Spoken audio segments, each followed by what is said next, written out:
This is Green Street, the environmental health show, greenstreetnews.org, Patty and Doug Wood, and our worldwide network of experts here every week to help you and your family stay safe and healthy in this increasingly toxic world. Welcome back. The world is slowly coming to the realization that what was once new and exciting and fun has turned into a nightmare of addiction, depression, and political violence. Social media, once meant to connect us, has instead become the instrument of personal isolation, while giant tech companies use their algorithms to keep us tethered to our devices, even while we can see with our own eyes the damage that it is doing to us, especially our kids. Today on Green Street, we're excited to introduce you to a fellow who is working on a way to change the trajectory of social media before it's too late, and it's something you can be part of. That's coming up in just a few minutes here on Green Street, but first, a few of the news stories that caught our attention this week. Patty, what do you got for us? A really good article about plastic particles and how they are impacting agriculture. So a scientific review of soil samples from 30 different countries showed that fields near industrialized areas contain more than 200,000 plastic particles per kilogram of soil.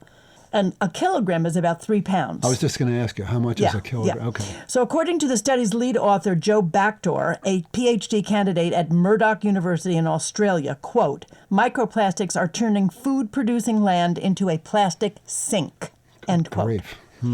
Micro and nanoplastics, increasingly being called MNPs now, are found widely in agriculture. The industry uses a lot of plastic, including wraps for silage, polymer-coated fertilizers, ground cover, sewage sludge also used for fertilizer, and product packaging. You know, you see those big bales of wrapped in plastic. Of hay, yeah, wrapped those big in white circular plastic. things, yeah. Tire wear from agricultural vehicles is also contributing to the plastic load. And of course, MNPs are constantly circulating in the air, carried by currents and deposited everywhere on Earth. Not surprisingly, most of the fruits and vegetables we all eat contain MNPs. Apples and carrots were found to be the most contaminated with over 100,000 plastic particles per gram, according to a study done back in 2020. Wow. So a typical apple weighing about 180 grams has about 18 million pieces. In an apple? 18 million pieces of plastic in apple. Holy cow. Rice, a staple crop for billions of people around the world, has also been found to be highly contaminated. MNPs and the chemicals they contain, because you see, it's not just plastic. Plastic is a fossil fuel with added chemicals, including phthalates and UV stabilizers, directly impact plant growth by increasing oxidative stress, blocking nutrient uptake, suppressing photosynthesis, and reducing chlorophyll content. This is according to the journal New Contaminants. There's a journal called New Contaminants. There's emerging science all the time what does on that tell what's you going about on in our world. What does that tell you about our world? A whole journal called New Contaminants. Yeah. So experts estimate that MNPs could reduce global yields of staple crops such as rice, wheat, and maize, which is corn, by up to 360 tons each year, with yields decreasing as plastic pollution increases. All of this news about plastic's effects on agriculture comes just as we are learning more about the impact of plastic on human health, with experts around the world warning that without intervention, the health impacts will become catastrophic, both in terms of cost as well as lives. So it's worth remembering right now that it was the United States and a few other plastic-producing countries who successfully blocked the efforts to enact a worldwide treaty to reduce the amount of plastic that we are producing. We're going to look back on this and say, what in the world were we thinking? Both to continue producing plastic when we're finding out all this. I mean, if it starts inhibiting the amount of food we can grow, and it starts contaminating the food that we grow. I mean, rice is the staple crop for billions of so people. Many of these contaminants were affecting people as workplace exposures, right? Yeah. Occupational exposures. Right. But now we have a situation where everybody is being impacted. Yeah.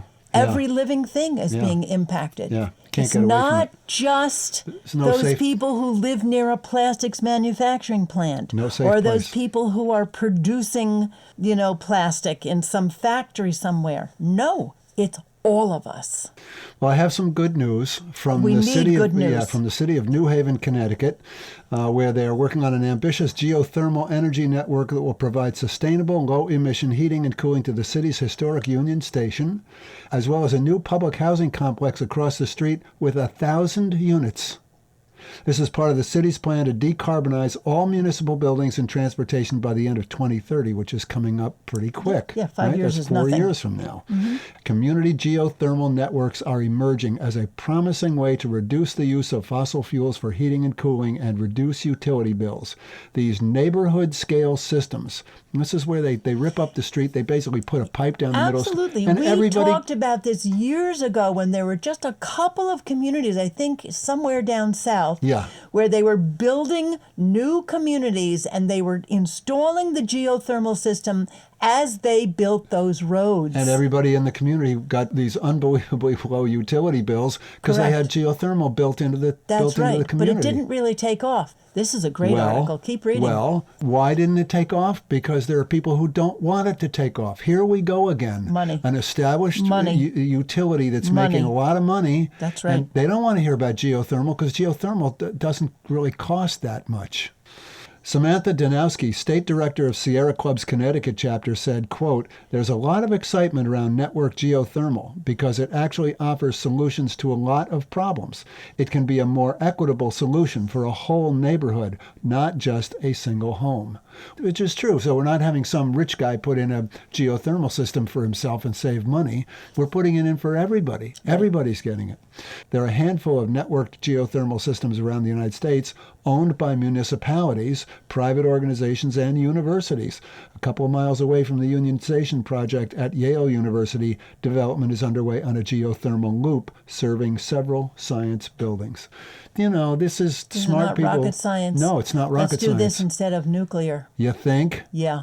Anyway, that's the news from New Haven. That's the good news. From New Haven, Connecticut. Thank you, New Haven, Connecticut.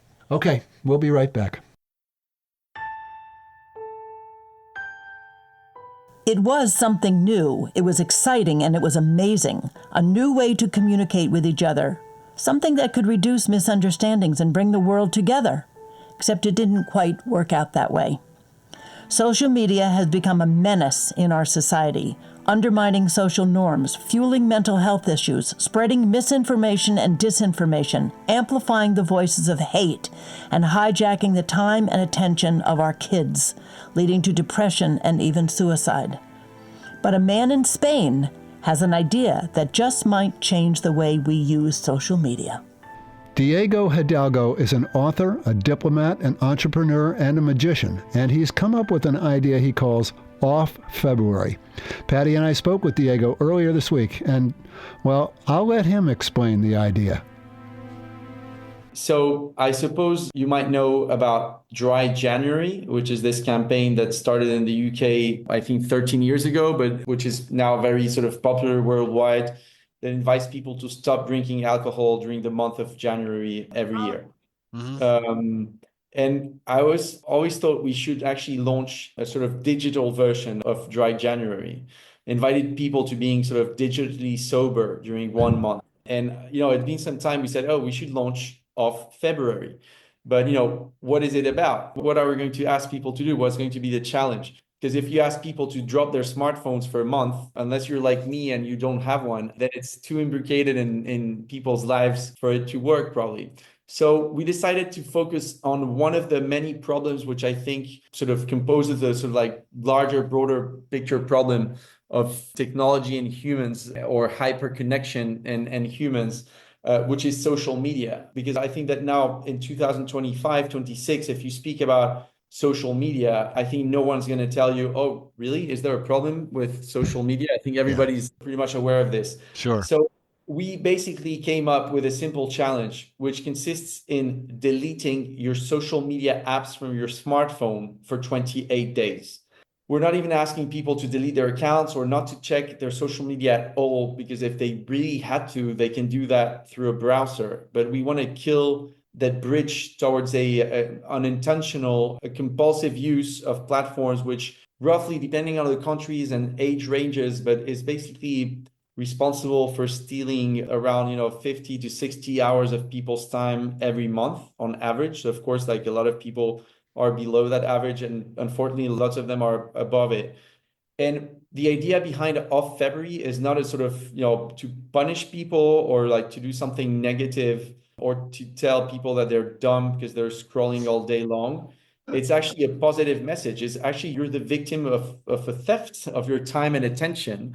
And we just want to create this collective movement that invites people to just, regain their time and attention and reinvest all those dozens of hours in things that are more meaningful and that are positively correlated with their well-being. The good news is that pretty much any alternative to the time you spend scrolling on your social media is more positive for you. And I hope the power behind this is also related to the fact that it's a collective action. If you look at the 3 or 4 past years, I think one of the most striking phenomena is that people, and especially actually young people, express their will to, whether quit or radically reduce the time they spend on social media. But at the same time, they tell you, but we're unable to, we're not managing to. We would like to, but we can't. And I think one of the reasons why is that it's very hard to act individually. So this is why we're trying to set that challenge, not as an individual challenge, even though, of course, you have to choose individually to do it, but as something collective. And we're also taking it global because I think it's a powerful message to set a sort of global standard. We are basically facing tech giants that are have a global impact. And I think the more global the response to this is, the better. It's so interesting to think of these social media apps as stealing your time and attention. Well, your time and attention, and I should maybe add, if you refer to the general hyper-connected world we navigate in, I would say your choices as well, because I mean, I think our freedom is really at stake. And the more we navigate and the more our lives rely on this sort of like digital environment that we sometimes think we control the variables of, but which we're often sort of led to go to take a certain path instead of another. I think that's one of the other problems of this hyper-connected world that's increasingly designed to do so. It's not a total accident. As you probably know, these platforms have sort of increasingly sophisticated algorithms that really crack the equation of how our brains work. They have sort of very savvy neuroscientists working for them, and that sort of help identify our cognitive biases and help them connect with our more impulsive self. And this gives them opportunities to once they've caught our time and attention, to sort of take us to one place instead of another, and put us in a certain state in which it's much easier for them to sell us, whether it's product, services, ideologies, or anything they'd like. Yeah. So, in other words, to make it more addictive, that's what we're dealing with here.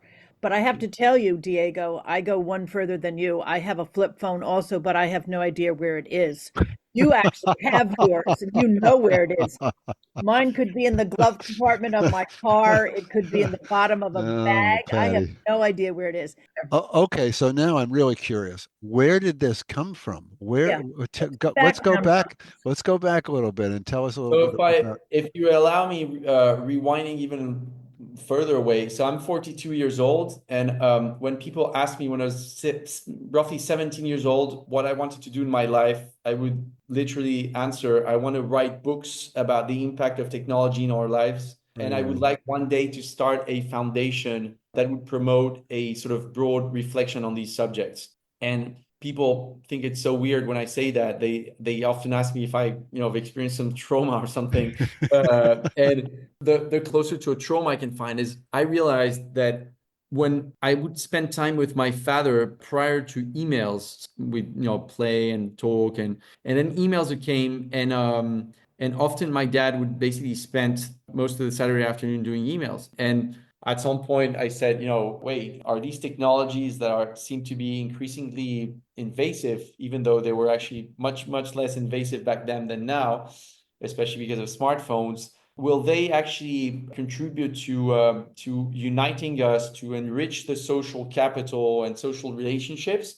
or rather the opposite. But basically that became the center of my sort of thought and the goal of my life since then. So I really sort of, studied a mix of philosophy, politics, economics, and then sociology, primarily with the intention of understanding better and having tools to analyze where technology is taking us. But basically, yeah, I think I've had this long-term intuition that these devices, these platforms, were going to really impact massively our lives, and not necessarily in the best way, and that we would have to learn how to set barriers between them and us if we wanted to remain human. And then basically, I was about to do a PhD and embark on an academic career to study this. And I just realized I thought my sort of added value is probably not in the academic world. So I became an entrepreneur myself with a primary intention to explore this world from within. And, since I was going to spend a few years on my life actually building companies, I thought, well, it better be companies that sort of pass the filters, the critical filters that I apply to this world.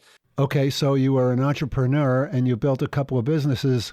And then what happened? How did you make that turn back into advocacy? Okay, so around 2019, I said, now I really need to like refocus on my, life goal. And that's when I started writing my first book, which was first published in Spain. Then in France, it's called, in English, it's not published in English, unfortunately, yet, but the title would be Anesthetized Humanity Under the Empire of Technology. And then I wrote another one, which was published last year, a shorter book called Regaining Control, 50 Reflections on Our Digital Future. And yeah, it was like sort of like, these were my personal manifestos, my take on what technology is doing to us and how we should actually act and take back control over technologies that are sometimes using us rather than us using them. Ah, I love that. Yeah. That's a good line too. Okay, so tell me what you think about what's happening in Australia, where they are turning off social media for Yeah. children under the age of 16. I think that's, I mean, I fully support the decision. I think that I've heard some voices in the past few days that say, like, oh, wait, but it's never going to work because it's like kids are going to find ways to circumvent the prohibition or etc. I think that if you really take the measure of what's happening and you have a purely empirical look on what's happened to youth. And I don't like to, reduce it to youth. That's why Off February is actually more targets more adults than minors, by the way. But anyway, if you look at under 16s or like teenagers in general, what's happened in their minds and with their habits in the past 15 years, it's a real disaster. First in terms of health, but I would say almost also in terms of what it means for our civilization. And I think, if you look at rates of anxiety, of depressions, of more specific sort of problems such as eating disorders and a much longer list of problems related to mental health, I think it's just impossible to stay quiet and just say, well, we'll just, find a solution just automatically, right? Or that's going to just solve itself without us acting more specifically. So are you optimistic about the future, Diego? I mean, are you hopeful that once people experience Off February, people will understand that they've been missing a lot in their life and perhaps reduce their use of these I mean, platforms?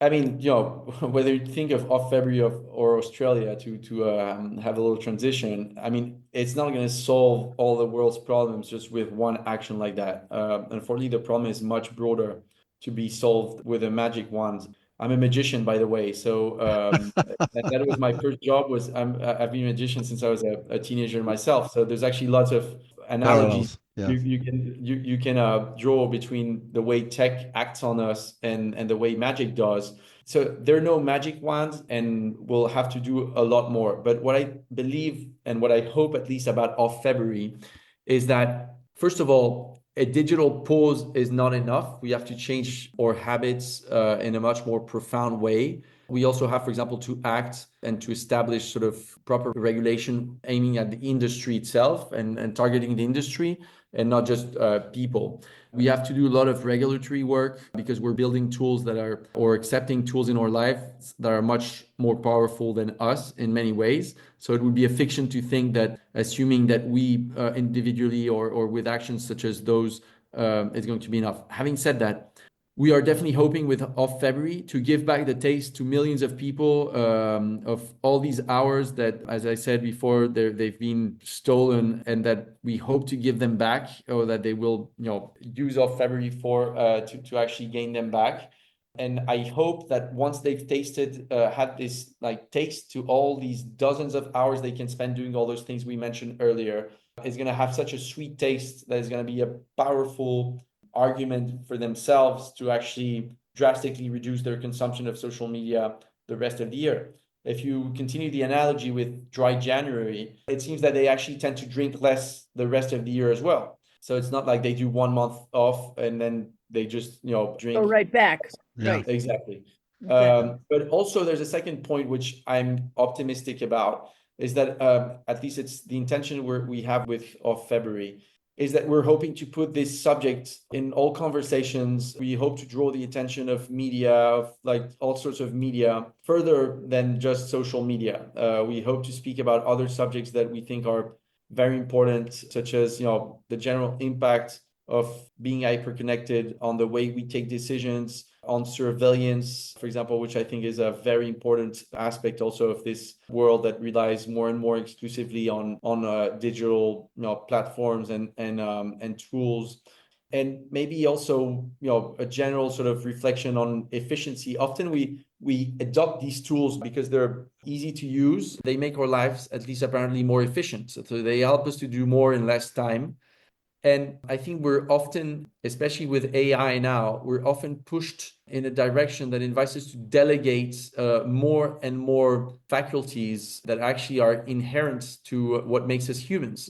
And I think this actually started before AI with, lots of tools that invited us to delegate, to sort of outsource to machines, or memory, or sense of orientation or guidance. I don't know what you call this in English. Using, for example, GPSs and Google Maps to go from point A to point B. Whereas I think that sometimes humans should not optimize all aspects of their lives. If we consider our life as a sort of Google Map itinerary and we just have to go as fast as possible to point B, then you're going to miss a lot of the things that are on the way, which actually are life. And there's many concrete examples I could give in which it's true that it makes sense in the short term to adopt AI, for instance, or efficient digital tools. But when you look at what they're doing, is that often they're actually taking away some human components of our lives, and especially they're pushing us towards interacting more with machines and less with humans. And I think when you look at what you actually need to be happy, I mean, you definitely need like a mix of, interacting with others, of making some efforts and not having everything done for you.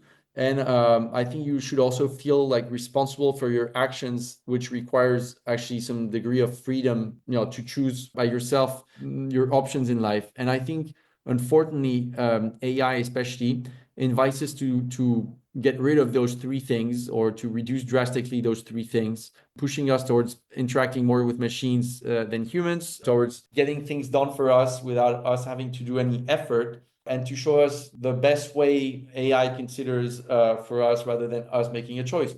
So at the end, if you sometimes have to make some short-term investments that will give you some long-term rewards, and that's in a large portion, I think, what AI unfortunately is sort of actually hindering. Mm-hmm. Yeah.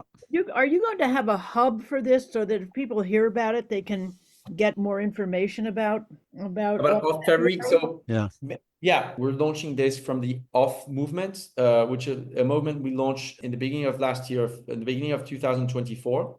And the Off movement's based on a manifesto called the Off Manifesto, that basically sent, like an alert to the general population and to authorities about the critical point we're reaching in our relationship with technologies that are increasingly designed to exploit human vulnerabilities. And that, was an appeal also to regain control and make sure that technology, to reuse the expression I used earlier, was at our service and not the opposite. And this manifesto has been signed by actually a lot of people worldwide, and I would say about 500, experts or personalities from a broad range of disciplines and backgrounds, like a lot of scientists, a lot of philosophers, but also, lawyers, a lot of doctors, but also artists, business people. What I wanted to show with that manifesto is that both the observations we made and the sort of diagnostic and the proposals we made, which could have maybe sounded very radical to a lot of people a few years ago, were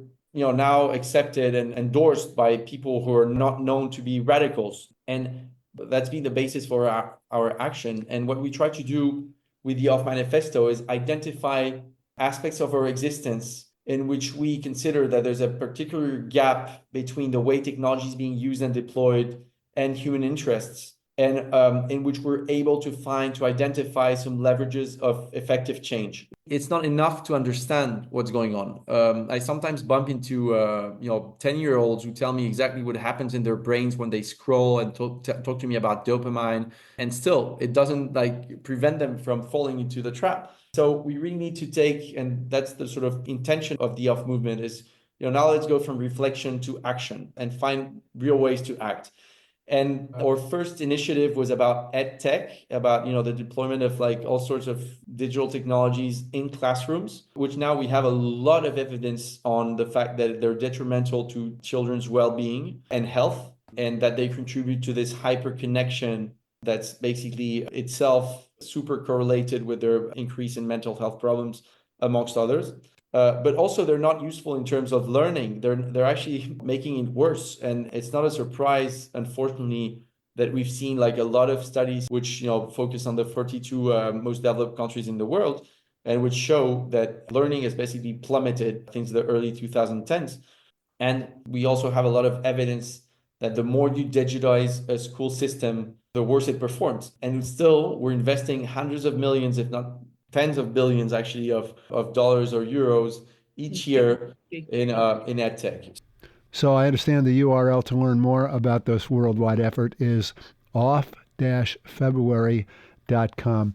And you got some things planned with your partners around the world. Is that right? Tell us a little bit about what's going on there. We're partnering with any venue, any place that's open to the public. So bars, restaurants, bookshops, libraries, etc. Also, cultural spaces. It can be museums, sports facilities, etc. That basically will stick an Off February partner logo, sign on at their entrance, and that commit to sort of spreading the news and communicating with their clients or visitors. So that's one point. Another thing is, if any of the people who are listening to us, want to get involved, another thing they can do is that we're organizing an initiative that's going to be the same in a lot of cities around the world, which is called Walk Instead of Scroll. And it's a 5.04 kilometer walk that corresponds to the 180 meters that people scroll on average on their screens, multiplied by 28 days. And of the month of February. And what we're telling people is, okay, we're going to take all that distance that you actually scroll being seated on your sofa and generally alone, and we're going to take this to the physical space, and we're going to walk together without any digital interference. Diego Hidalgo, author, entrepreneur, and creator of the Off February campaign.